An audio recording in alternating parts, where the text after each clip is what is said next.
द्वार यही डेवलेशन of power है कि डिपार्टमेंट खुद हमारे द्वार में उपस्थित है और जो भी उसकी स्कीम है वो पंचायत के प्रधान के पंचायत के जरिए से लोगों तक पहुंचाने का काम जिन्होंने किया है, यही डेवलेशन ऑफ पावर है। इसी के लिए पूरे डिग्रीपुर से लेकर कैमलबेग तक सभी पीआरआई आज एडमिनिस्ट्रेशन से मांग कर रहे हैं।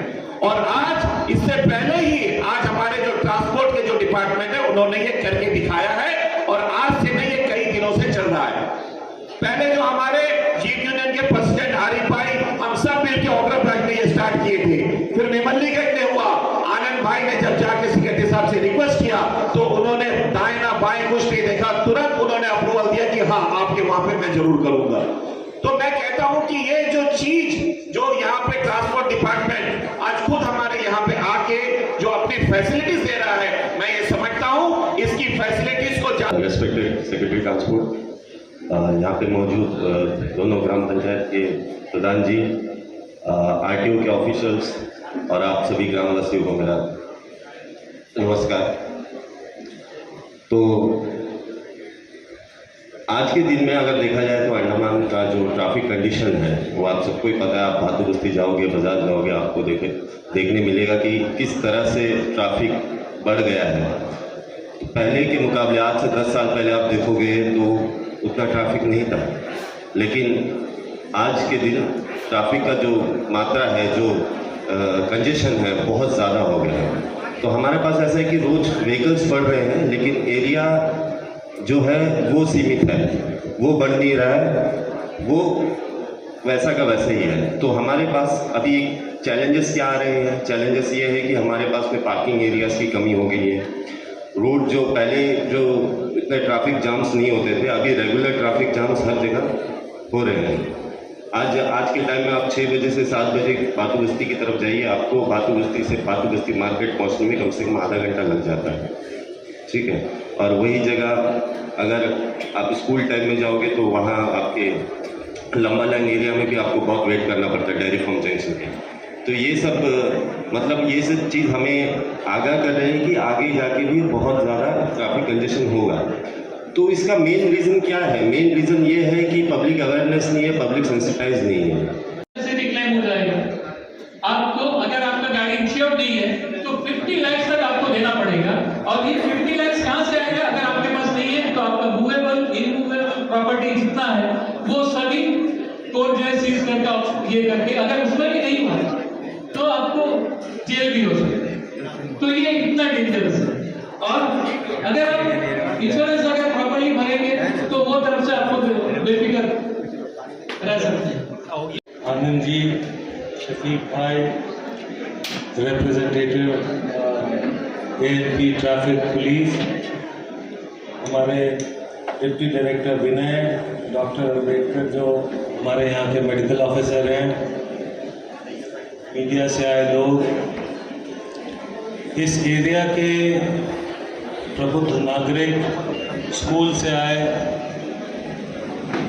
बच्चे और जो हमारे ट्रांसपोर्टेशन फैमिली जिसको मैं कहता हूँ, जो इसके यूज़र्स हैं, वो उन सभी को मैं अभिनंदन करता हूँ। आयोजक करताओं को मैं धन्यवाद करता हूँ कि उन्होंने मुझे बुलाया। मैं आप लोगों से बस 2-3 मिनट का टाइम लूँगा और आप लोगों का मैं ध्यान चाहूँगा कि आप मेरी बात को सुने। आप सभी अपने पारिवारिक जीवन में इम्पोर्टेंट मुद्दों पे, पल्ली साथ में कौन है उनको बोलो ध्यान देंगे। ये 3 मिनट हिंदुस्तान में एक दिन में करीब 410 मौतें होती हैं जो ट्रैफिक एक्सीडेंट्स के चलते होती हैं। अप्रॉक्सीमेटली 410 मौतों का मतलब होता है 2 हवाई जहाज। हमारे अंडमान निकोबार द्वीप समूह में पहले क्वार्टर में 11 फेटल एक्सीडेंट हुए। सिचुएशन बहुत अच्छी नहीं थी। ट्रांसपोर्ट डिपार्टमेंट और पुलिस डिपार्टमेंट ने मिल करके बहुत सारे स्टेप्स उठाए। उसके बावजूद भी अगले 3 क्वार्टर जो अभी 31 दिसंबर को ख़त्म होगा उसमें 12 मौतें हो गई। हमारे जयंत जी ने और मिथुन जी ने अभी आपको ब्रॉड रीजंस बताए। आप लोगों ने उसको एक ऐसे भाषण की तरह सुना जैसे उसका कोई महत्व नहीं है। मेरा आप लोगों से यह आग्रह है, और पर्टिकुलरली बच्चों आप लोगों से यह आग्रह, आप हमारे देश के भविष्य हो। जैसा आप इस देश को मोड़ोगे वैसा ये देश बनेगा।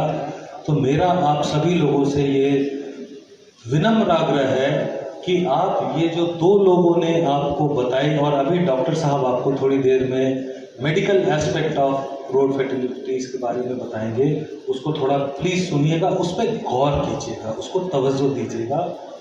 ये इसलिए ज़रूरी है क्योंकि ये हमारे राष्ट्र निर्माण का एक बहुत ही अहम पहलू है। रोड सेफ्टी इतना इम्पोर्टेंट है कि सुप्रीम कोर्ट ऑफ इंडिया ने सुप्रीम कोर्ट ऑफ इंडिया के बारे में बच्चों आपको पता है, राइट?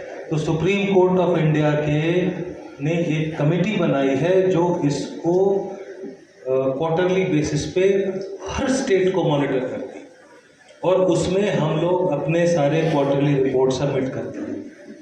ये सारी रिपोर्टिंग, ये सारी मॉनिटरिंग, ये अपनी परफॉर्मेंस आपने किया।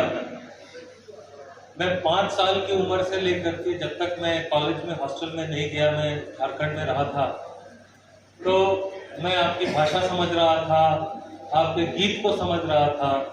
बचपन मेरा आप लोग झारखंड में बीता है, तो उस प्रस्तुति को जो आपने प्रस्तुत किया उसके लिए कोटि कोटि धन्यवाद। आपने मुझे बचपन में एंजॉय कर दिया। आप लोगों का हार्दिक धन्यवाद, मुझे यहाँ बुलाया जाए।